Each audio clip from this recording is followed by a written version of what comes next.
Alright, moving on with the magic items, we got Arcane Grimoire, Astral Shard, Astromancy Archive, Atlas of Endless Horizons, and Baba Yaga's Mortar and Pestle, which you can see right here. Can even be big enough for somebody to ride in like that crazy hag right there. So looking up here at the top, we got the Arcane Grimoire, of course going to be a book. And you can see here, as a lot of these other magic items are, you have different levels of them. Uncommon, rare, very rare. Of course, it gives you a different plus for each one. So notice this requires attunement by a wizard. A lot of these items are class specific, so they continue that theme here.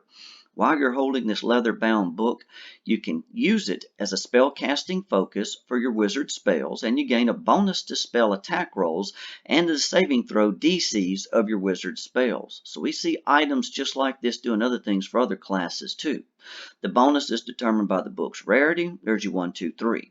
You can use this book as a spell book. In addition, when you use your arcane recovery feature, you can increase the number of spell slot levels you gain by 1. So mostly it's going to add to the pluses of your attack rolls and saving throw DCs of your spells, but give you a little bit of extra spell power there too. Next here we have the Astral Shard. This one here is a rare item. Notice requires attunement by a sorcerer. This crystal is a solidified shard of the astral plane. So I guess it's a piece of that plane right there, swirling with a silver mist. As an action, you can attach the shard to a tiny object, such as a weapon or a piece of jewelry, or detach it. It falls off if your attunement to it ends. You can use the shard as a spell casting focus for your sorcerer spells while you hold or wear it. When you use a metamagic option on a spell while you're holding or wearing the shard, immediately after casting the spell, you can teleport to an unoccupied space you can see within 30 feet. So notice it's a piece of this plane. You can use it as a spell casting focus, and anytime you use one of your metamagics, of course as a sorc, let you teleport. Sort of a little odd extra they added in there. Next we have Astromancy Archive. This brass disc of articulated concentric rings unfolds into an armillary sphere. So I believe that's something like a little representation of the sky and what's in it. As a bonus action, you can unfold it into the sphere or back into a disc, whichever one you want. When found, it contains the following spells, which are wizard spells for you while you're attuned to it. So you get Augury, Divination, Find the Path, Foresight, Locate Creature, and Locate Object. Always good to have more spells. It functions as a spell book for you with spells encoded on the rings. While you're holding the archive, you can use it as a spell casting focus for your wizard spells. So it's a common theme with a lot of these objects. The archive has 3 charges and it'll regain 1d3 expended charges every day at dawn. You can use the charges in the following ways while you're holding it. First, if you spend 1 minute studying the archive, you can expend 1 charge to replace one of your prepared wizard spells with a different spell in the archive. So you can swap up a spell. The new spell must be of the divination school. And then second, when a creature you can see within 30 feet of you makes an attack roll, an ability check, or a saving throw, you can use your reaction, so a reaction's always good to have, to expend one of the charges and force the creature to roll a d4 and apply the number rolled as a bonus or penalty, your choice, to the original roll. You can do this after you see the roll, but before its effects are applied. So look at that. You could help out an ally, use that 1d4 as a bonus, or use it against someone as a penalty. And again, notice that goes with attack roll, ability check, or saving throw. That is a good little option to have available there. Then we have the Atlas of Endless Horizons. Requires attunement by a wizard. This thick book is bound in dark leather, crisscrossed with inlaid silver lines suggesting a map or chart. When found, the book contains the following spells, which are wizard spells for you while you're attuned to the book. So you're going to get Arcane Gate, Dimension Door, Gate, Misty Step, Plane Shift, Teleportation Circle, and Word of Recall. It functions as a spell book for you. While you're holding the book, you can use it as a spell casting focus for your wizard spells. So again, we see these being used as spell casting focuses or foci everywhere. The book has 3 charges and it regains 1d3 expended charges daily at dawn. You can use the charges in the following ways while you're holding it. If you spend 1 minute studying the book, you can expend 1 charge to replace one of your prepared wizard spells with a different spell in the book. Notice it's like we had over here. Here the new spell must be of the Conjuration school. And then second, when you're hit by an attack, you can use your reaction to expend 1 charge to teleport up to 10 feet to an unoccupied space you can see. If your new position is out of range, it misses. And since it's 10 feet, almost always it will. So this is huge. I think that is probably the biggest advantage we've seen in any of these yet right there. Sort of like just getting an automatic miss anytime you want it. Save that for some time when you get hit big, and you're going to want to have that. So now they've got a lot of information on this next item right here. Here we got an artifact. Baba Yaga's Mortar and Pestle, like you see her riding in right over here to the side. The creations of the immortal hag, Baba Yaga, defy the laws of mortal magic. Among the notorious implements that cement her legend on countless worlds are the artifacts that propel her through the plains, Baba Yaga's Mortar and Pestle. These signature tools of Baba Yaga are a single artifact for purposes of attunement.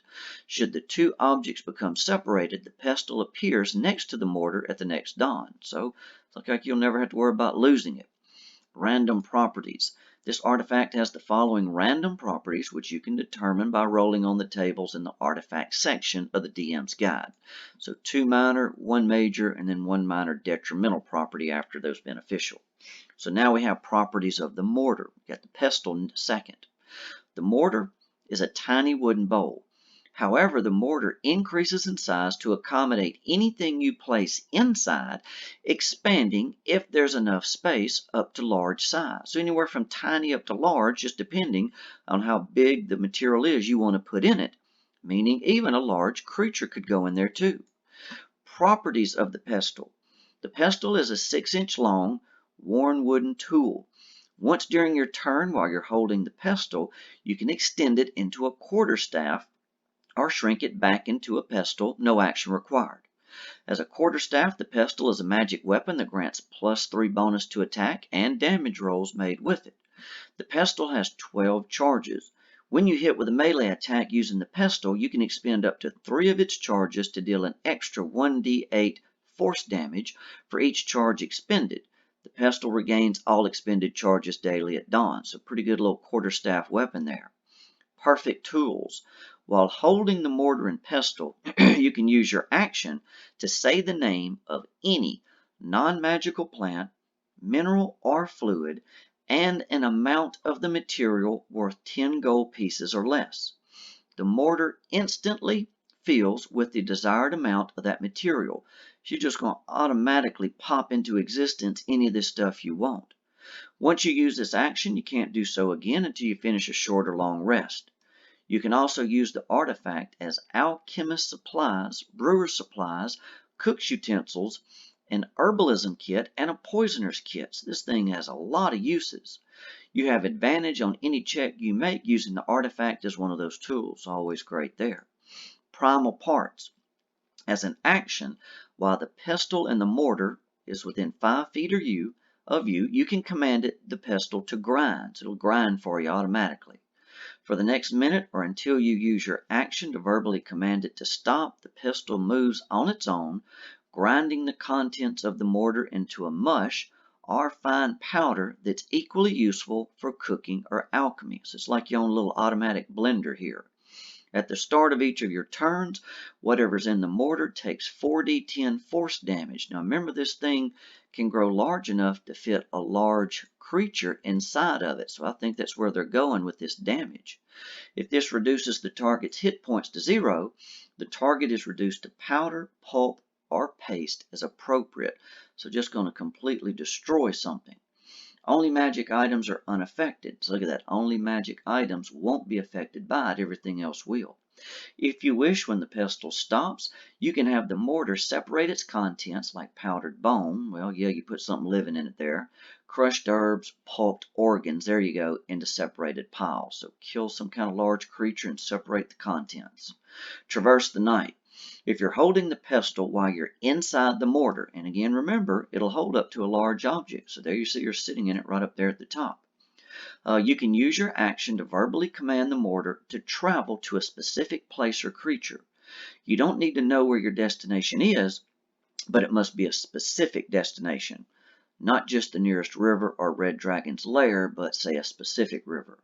If the stated destination is within 1,000 miles of you, the mortar lifts into the air and vanishes. You and any creatures in the mortar travel through a dreamlike sky with hazy reflections of the world passing by below. This thing magically flies you up to 1,000 miles.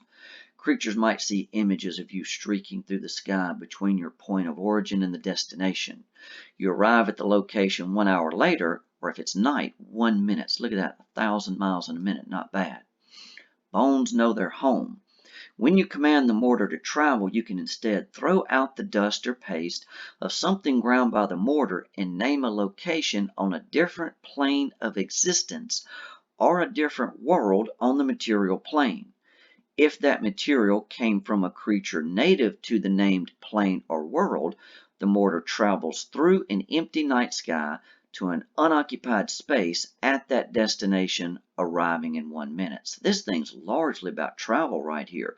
Look at that, 1,000 miles from where you're at, or even to a different plane and such. So that thing is big when it comes to travel. Then they've got just a little bit more at the top. I think it's interesting how they add a little section on how to destroy it. The mortar and pestle are destroyed if they're crushed underfoot by the dancing hut of Baba Yaga, very famous hut there, or by Baba Yaga herself. So that's evidently the only way this artifact can be destroyed. So interesting little piece they added right here. A lot of pieces. You're going to fight big time to give that thing up. So until next time, good luck and good gaming.